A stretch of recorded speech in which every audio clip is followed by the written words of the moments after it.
प्रथम चरण में क्या होगा बता दूं क्या? प्रथम चरण में ममता बनर्जी का सुपड़ा साफ हो रहा है। 151 में से 110 सीटें भारतीय जनता पार्टी जीत रही। কলকাতার এক লাক্সারি হোটেলের বন্ধ ঘরে বসে কি ঠিক হয়ে যাচ্ছে বাংলার ভবিষ্যৎ? দেশের স্বরাষ্ট্রমন্ত্রী কেন দিল্লি ছেড়ে নিউ টাউনে ডেরা ফেলেছেন? 294 এর লড়াইতে ম্যাজিক ফিগার 148, অমিত শাহের দাবি 110, আর আরএসএস এর রিপোর্ট বলছে 75। 1500 টাকার লক্ষ্মীর ভান্ডার বড় নাকি আরজি করের বিচার চেয়ে ওঠা হাহাকার? বাংলার মসনদ নিয়ে এমন সমস্ত বিস্ফোরক তথ্য আগে যা শুনেননি আজ আপনাদের জানাবো। নমস্কার, আমি মধুরিমা ভৌমিকার দৈনিক সংবাদ অনলাইনে আপনারা দেখছেন। সত্যি আসলে বেদনাদায়ক। কাল বাদে পরশু অন্তিম দফার 142টি আসনে নির্বাচন, 152টি আসনের রায় ইভিএম এ বন্দী। নির্বাচন কমিশন জানিয়েছে প্রথম দফায় 93% ওপর ভোট পড়েছে, 44টি আসনে ভোট পড়েছে 95%-এরও বেশি। জনতার এমন উৎসাহ দেখে স্বরাষ্ট্রমন্ত্রী অমিত শাহ গতকাল দাবি করেছেন প্রথম দফার ভোটেই বিজেপি 110টি আসন জিতে দিদির বিদায়ের ঘণ্টা বাজিয়ে দিয়েছে। পাল্টা দাবি অভিষেক বন্দ্যোপাধ্যায় করেছেন। তিনি প্রকাশ্য জনসভায় বলেছেন শুভেন্দু অধিকারী নাকি খোদ নন্দীগ্রামেই হাঁটছেন। কিন্তু সত্যিটা কি এতই সহজ? অমিত শাহের এই দাবির সঙ্গে বাস্তবতার যোজন যোজন দূরত্ব। বিজেপির নিজস্ব ইন্টারনাল রিপোর্ট, এমনকি আরএসএস এর গ্রাউন্ড ফিডব্যাক কিন্তু অন্য কথা বলছে। 3 ধরনের রিপোর্ট উঠে আসছে। আরএসএস এর রিপোর্ট, বিজেপির বুথ লেভেলের তথ্য আর তাদের নিজস্ব সার্ভে। কোনো রিপোর্টই বলছে না যে 152টির মধ্যে বিজেপি 80-র গণ্ডি পার করতে পেরেছে। সংখ্যাটা 72 থেকে 75-এর আশেপাশে ঘোরাফেরা করছে। কিন্তু অতি উৎসাহী নেতা হয়তো 80 বলছেন, কিন্তু তার বেশি নয়। আমরা যদি মধ্যপন্থা ধরি তাহলে বিজেপি প্রথম দফায় 75টি আসন পেলেও অমিত শাহের লক্ষ্যমাত্রা থেকে তারা অনেক পেছনে পড়ে রয়েছে।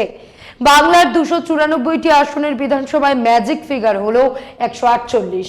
শাহ সাহেব 110-এর যে গল্প শোনালেন তা যদি সির্ফ মনস্তাত্ত্বিক চাপ সৃষ্টির কৌশল হয় তবে বুঝতে হবে লড়াইটা যতটা সহজ ভাবা হচ্ছে ততটা সহজ নয়। এর অর্থ খোদ অমিত শাহ সাহেবের খাতা থেকেই 35টি আসন হাওয়া, অথচ এই 152টি আসন ছিল বিজেপির শক্তি দেখানোর জায়গা। গতবার এই 152টি আসনেই 39% ভোট পেয়ে বিজেপি জিতেছিল 69টি আসন।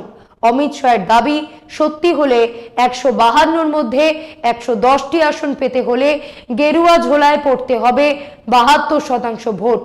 এটা সম্ভব কিনা সেই বিতর্কে যাচ্ছি না, তবে পরের দফার যে 142টি আসন যা আদ্যপান্ত মমতা বন্দ্যোপাধ্যায় দুর্ভেদ্য দুর্গ, সেখানে বিজেপির গতবার মাত্র 13% ভোট পেয়ে 18টি আসন জিতেছিল। সেখানে তারা কোন মিরাকেল করবে? যদি ধরেও নি যে প্রথম দফায় তারা 110টি আসন পাচ্ছে, তবে ম্যাজিক ফিগারের জন্য তাদের দরকার আরো 38টি আসন।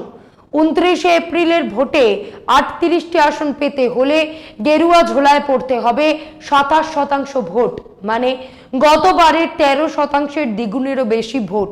আমরা গণৎকার নই, তাই সম্ভাবনার কথা বলতে পারবো না, সেটা আপনারাই ভাবুন।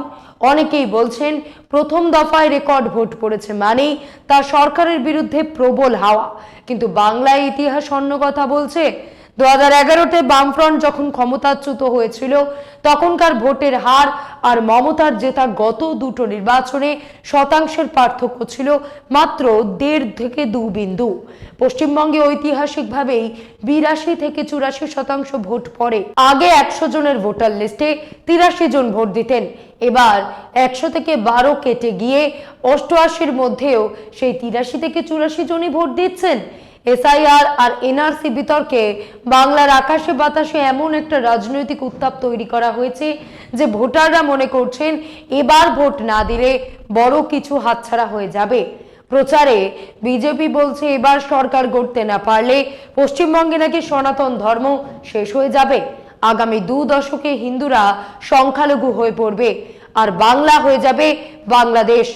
এই যে একটা ভয়ের রাজনীতি, বা মেরুকরণের চেষ্টা, এটা মাটির মানুষের মনে কতটা রেখাপাত করছে তা হয়তো জানা যাবে চৌঠা মে। কিন্তু বাস্তবটা বুঝতে হবে ঠান্ডা মাথায়।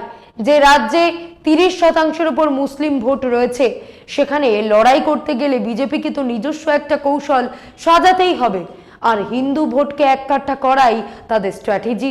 কিন্তু গ্রাউন্ড রিপোর্ট বলছে অন্য কথা।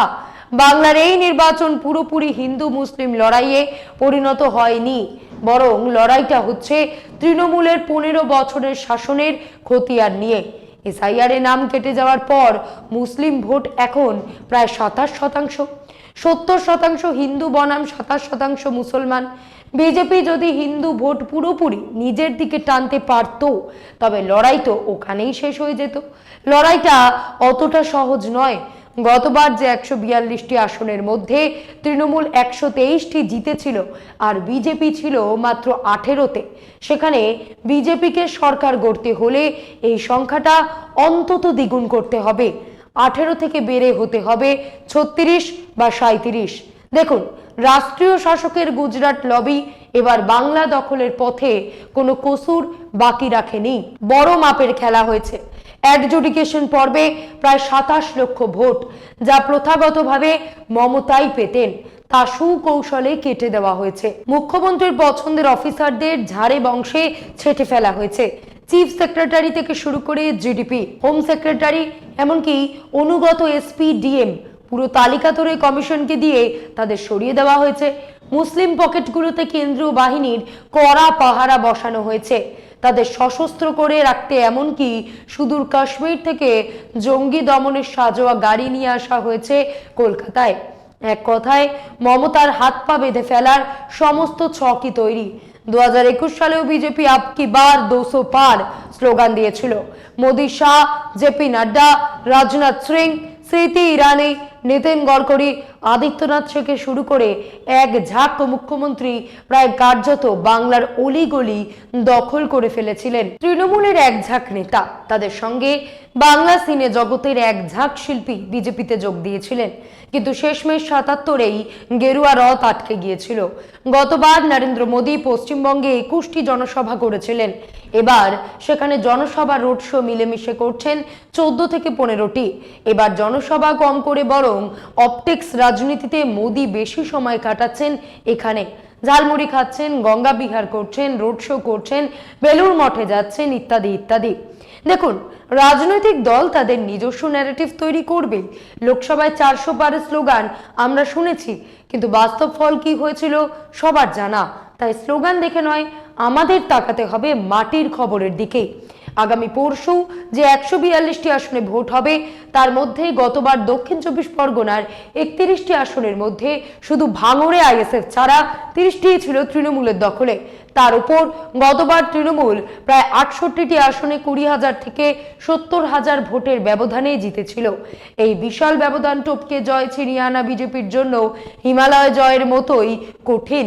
গ্রাউন্ড রিপোর্ট বলছে মমতা বন্দ্যোপাধ্যায়ের রথ এখনো এগিয়ে, তবে আমাদের একটু পেছনে ফিরে তাকাতেই হবে। হরিয়ানা বা মহারাষ্ট্রের কথা ভাবুন, যেখানে বিজেপির জেতার প্রায় আশাই ছিল না, সেখানেও তারা যেভাবে বিরোধীদের ধরাশায়ী করে চমকে দিয়েছিল, তাকে খাটো করে দেখলে ভুল হবে। এবারের লড়াইয়ের মাঠ অসমান। একদিকে অঢেল টাকা, মিডিয়া, নির্বাচন কমিশন, সবকিছুই দখলে রাখা বিজেপির ইকোসিস্টেম, আর অন্যদিকে একা কুম্ভের মতন মমতা। এই প্রবল চাপের মুখেও কি তিনি আবার জিতবেন? কেন্দ্রীয় স্বরাষ্ট্রমন্ত্রী সাহেবের কপালে চিন্তার ভাঁজ স্পষ্ট বোঝা যাচ্ছে। রীতিমতন রণংদেহী মেজাজে যেন ক্ষেপে লাল হয়ে তিনি মঞ্চে বক্তৃতা দিচ্ছেন। হয়তো সেই কারণেই তিনি দিল্লির ঘর দপ্তর গুটিয়ে নিউ টাউনের ওয়েস্টিন হোটেলে ডেরা ফেলেছেন। ভাবুন একবার, দেশের স্বরাষ্ট্রমন্ত্রী গত 10 থেকে 12 দিন ধরে দিল্লির বদলে কলকাতার এক প্রাইভেট হোটেল থেকে দেশ চালাচ্ছেন, যেখান থেকে কলকাতা বিমানবন্দর মাত্র 15 মিনিটের পথ। সেই হোটেলের 2 থেকে 3টি ফ্লোরে তৈরি হয়েছে বিজেপির ওয়ার রুম। মণিপুর থেকে কাশ্মীর সব ফাইল নাকি এখন সই হচ্ছে কলকাতার এই হোটেল থেকেই। কেন এই মরিয়া চেষ্টা? কারণ অমিত শাহের সেই 110 আসনের গগনচুম্বী দাবি এখন তাসের ঘরের মতন ভেঙে পড়ার মুখে। প্রথম দফার 152টি আসনের মধ্যে 100 আসন পাবেন বলে যে বাজি তিনি ধরেছিলেন, গ্রাউন্ড রিপোর্ট বলছে সেটা আসলে ছিল কেবল একটা মনস্তাত্ত্বিক স্টান্ট। আসলে মাটি সরছে পায়ের তলা থেকে, আর সেই ধস আটকাতেই খোদ স্বরাষ্ট্রমন্ত্রীকে আজ হোটেলের ঘরে বসে রাত কাটাতে হচ্ছে। অমিত শাহ কি সত্যি 100 আসন পাচ্ছেন প্রথম দফায়? বিজেপির অভ্যন্তরীণ খবরই বলছে না। অমিত শাহের প্রাথমিক লক্ষ্য ছিল 152টির মধ্যে 120টি আসন।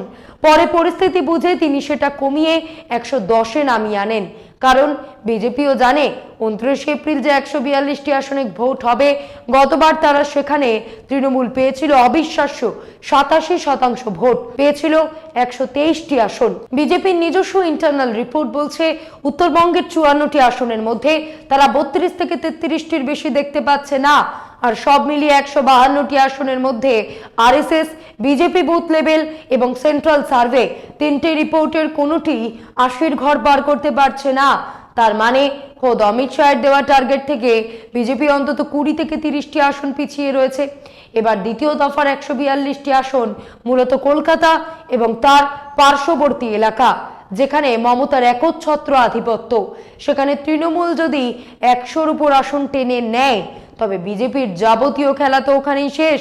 আমরা একাধিক অভিজ্ঞ সাংবাদিকের সঙ্গে কথা বলে বুঝেছি, বিজেপির 4 জন নেতা মুখ্যমন্ত্রী হতে চাইছেন। এক একজন এক এক গডফাদারের আশীর্বাদ ধন্য। প্রথম জন অবশ্যই শুভেন্দু অধিকারী, তিনি সরাসরি অমিত শাহের লোক। শাহ যেমন হেমন্ত বিশ্ব শর্মা বা সম্রাট চৌধুরীকে পছন্দ করেন, শুভেন্দুও ঠিক তেমন। দ্বিতীয় জন হলেন রাজ্য সভাপতি, রাজ্য বিজেপির অন্যতম পুরনো নেতা শ্রমিক ভট্টাচার্য। তিনি সুবক্তা, রুচিশীল, থিয়েটার এবং কবিতার অনুরাগী।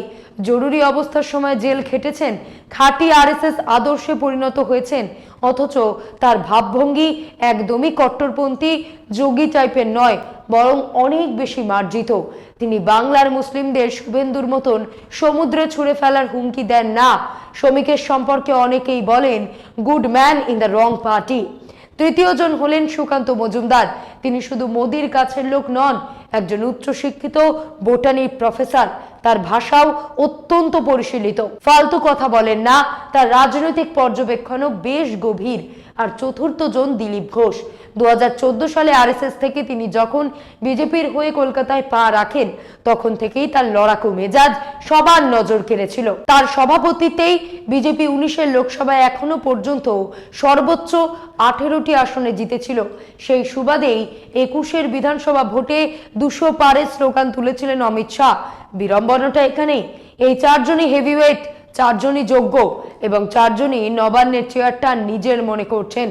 ফলে মমতা বনাম বিজেপি লড়াইয়ের ময়দানে একটা সমান্তরাল লড়াইও চলছে, বিজেপি বনাম বিজেপি। দিলীপ ঘোষের নেতৃত্ব 2019-এ বিজেপিকে 18টি লোকসভা আসন উপহার দিয়েছিলেন। তার নেতৃত্বেই 2021-এ দল 77-এ পৌঁছেছিল। তাকে আজ কার্যত এক ঘরে করে দেওয়া হয়েছে। শুভেন্দু অধিকারীর দাপটে দিলীপ ঘোষকে গত লোকসভায় নিজের জেতা আসন থেকে সরে যেতে হয়েছিল। এমনকি মোদিজির কোনো সভাতেও তাকে আমন্ত্রণ জানানো হয়নি। শুভেন্দু একাধারে নন্দীগ্রাম এবং ভবানীপুরে প্রার্থী।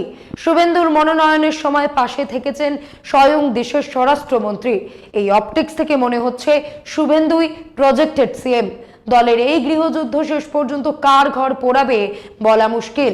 অঙ্কটা মাথায় রাখুন, সেকেন্ড ফেজে দক্ষিণ 24 পরগনা, উত্তর 24 পরগনা, হুগলি আর হাওড়া, এগুলো মমতা বন্দ্যোপাধ্যায়ের দুর্ভেদ্য দুর্গ।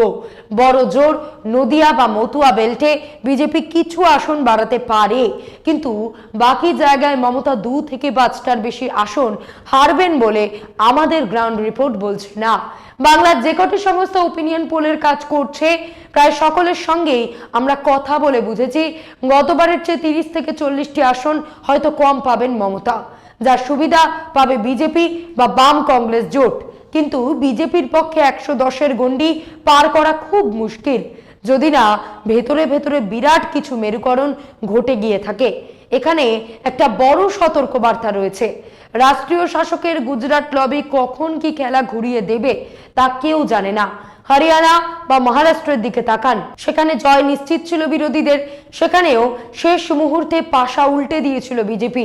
আমরা সকলেই দেখছি ভোটের মাঝপথেই সক্রিয় হয়ে উঠেছে ইডি এবং সিবিআই। গত 15 দিন ধরে মমতার মন্ত্রী, বিধায়ক এবং ঘনিষ্ঠ নেতাদের বাড়িতে তল্লাশি চলছে। দেবাশিস কুমার, সুজিত বোস, রথিন ঘোষ, জ্যোতিপ্রিয় মল্লিকের মতো নেতাদের নাম উঠে আসছে। বিজেপি নাকি ইতিমধ্যেই হিসেব কষে ফেলেছে তৃণমূলের কোন নেতার ব্যাংক অ্যাকাউন্টে কত টাকা আছে বা কার বাড়িতে কত সোনা আছে। আরও একটা চাঞ্চল্যকর তথ্য আমরা পেয়েছি, বিজেপি নাকি আগেই সিগন্যাল পাঠিয়ে দিয়েছে, যদি নির্বাচনের ফল আমাদের পক্ষে না আসে আর তোমরা যদি দল বদল না করো তবে পুরো সম্পত্তি বাজেয়াপ্ত করা হবে। মমতা নিজেও জনসভায় দাঁড়িয়ে এই আশঙ্কার কথা বলেছেন যে তার জেতা বিধায়কদের ওপর ইডি সিবিআই লেলিয়ে দেওয়া হতে পারে। মানেটা বুঝতে পারছেন?